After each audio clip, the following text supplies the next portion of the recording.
शिवसेना पक्ष आणि चिन्हासंदर्भात आज पुन्हा सुनावणी। देवदत्त कामत करणार युक्तिवाद, तर धनुष्यबाण चिन्ह आम्हाला नाही तर कुणालाच नाही, धनुष्यबाण चिन्ह तातडीनं गोठवा, कपिल सिब्बल यांची मोठी मागणी। शिवसेना ठाकरेंचाच पक्ष, सिब्बल यांचा युक्तिवाद।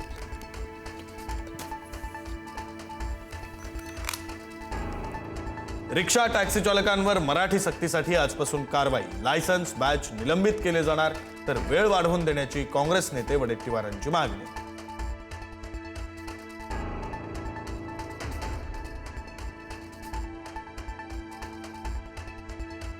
संजय शिरसाट जाणून बुजून मराठ्यांचे प्रमाणपत्र रद्द करतायत। मनोज जरांगे पाटलांचा गंभीर आरोप। सरकारने उपोषणाची दखल न घेतल्यास मुंबईला जावं लागेल, जरांगेंचा इशारा।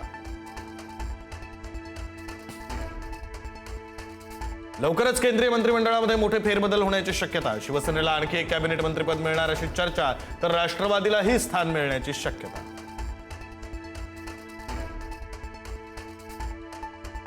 मोदी शाह खत्म हुए हैं। काँग्रेस वर्किंग कमिटीच्या बैठकीमध्ये विरोधी पक्षनेते राहुल गांधींचं मोठं विधान।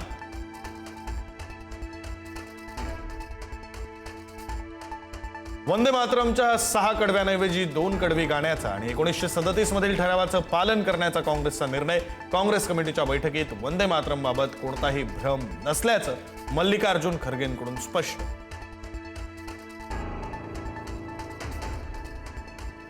शाळांमध्ये मूलभूत सुविधांचा अभाव असतानाही पीएम केअर्स फंडमध्ये तब्बल 8,452 कोटींचा निधी पडून का?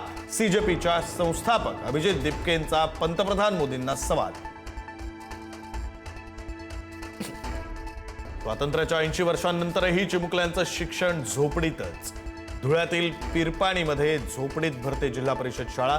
वीज आणि शुद्ध पाण्यासाठीही करावा लागतोय संघर्ष।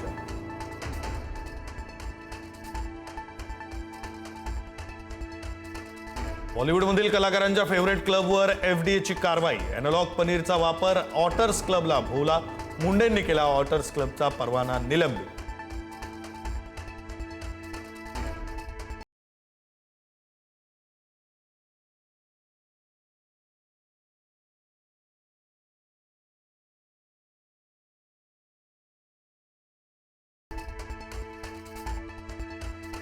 साखरेचा निर्यातदार भारत बनणार आयातदार। देशांतर्गत मागणी आणि पुरवठ्याच्या नाजूक स्थितीनं बाजारात साखरेचे दर भडकले। नव्या हंगामात इथेनॉल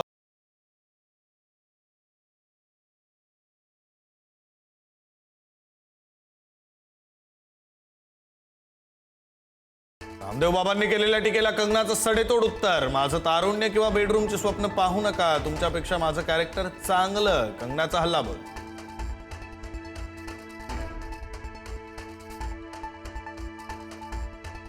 भारतानं जिंकला पहिला गॉल कसोटी सामना। भारताचा 165 धावांनी श्रीलंकेवर दणदणीत विजय। मानव सुतारनं घेतले 10 बळी। 2 सामन्यांच्या मालिकेमध्ये भारताची 1-0 आघाडी।